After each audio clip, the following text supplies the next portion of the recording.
everybody.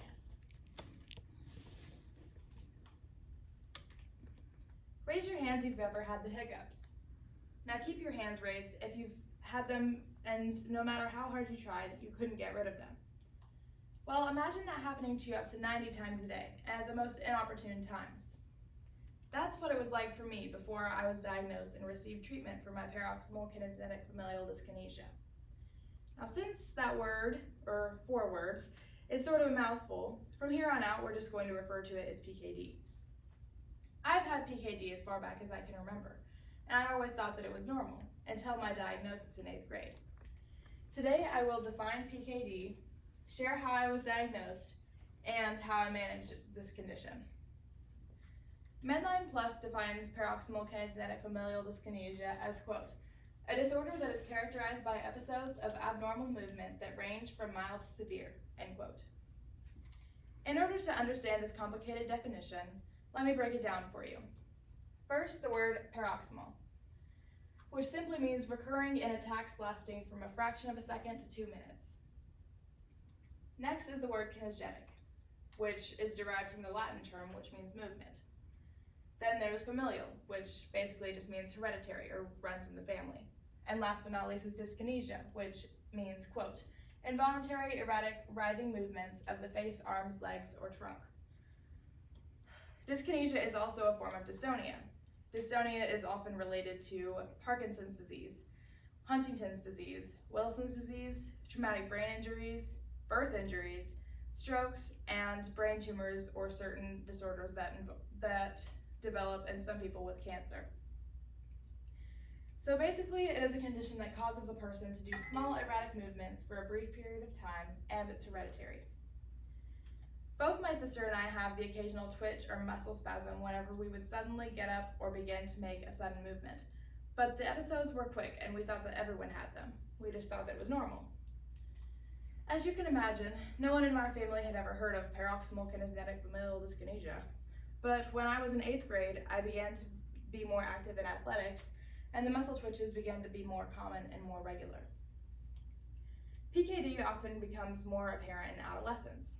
So my sister tended to have 20 a day, but I would happen to have about 90 or 100 a day. Not only was it causing me to feel embarrassed, but by the end of the day, I was exhausted and feeling completely drained. I remember once running in athletics and I had a really bad episode, which caused me to fall to the floor and sprain my wrist. The other girls just ran over me and the coach kept screaming for me to get up, but I couldn't. I didn't know what was wrong with me. My parents took my sister and I to our pediatrician, Dr. Hudson, and at first he thought that my sister and I were crazy.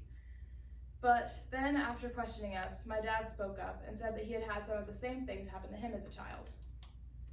But he didn't realize it until hearing some of Dr. Hudson's questions. The doctors then began to realize that it was hereditary and that although he had never met anyone with this condition, he was familiar with it and sent us to a doctor in Dallas who had written articles over the condition. We then went and he had us do all sorts of things to try to have us have an episode, and he gave us some medications to try. The medication had strange side effects. It gave us lucid dreams, nausea, and made us not want to eat. So we ended up trying a neurologist who prescribed a medicine that greatly reduced the episodes. Now I can say that I very rarely have an episode, and more often than not, my episodes are mild. My father's condition was extremely mild, so until the doctor asked certain questions about it to trigger his memory, he had forgotten all about them.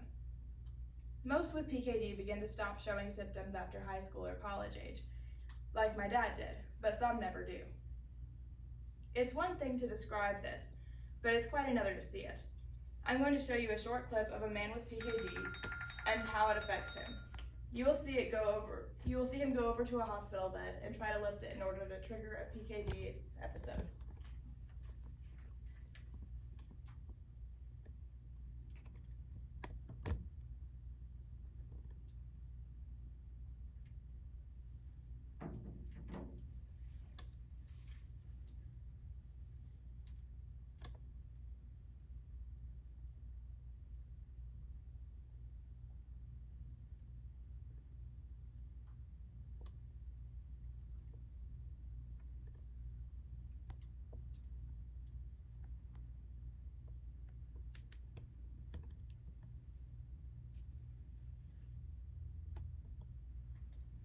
Imagine doing that in athletics or a high school classroom. It was horrible. Thankfully now I take Oxteller once every night and I no longer have those extreme episodes. I still have some episodes every now and then, but they tend to be very mild and no one around me usually notices them. My sister still has episodes now and then too, but they do not affect her life as much as they have me, so she's been able to wean off of her medicine.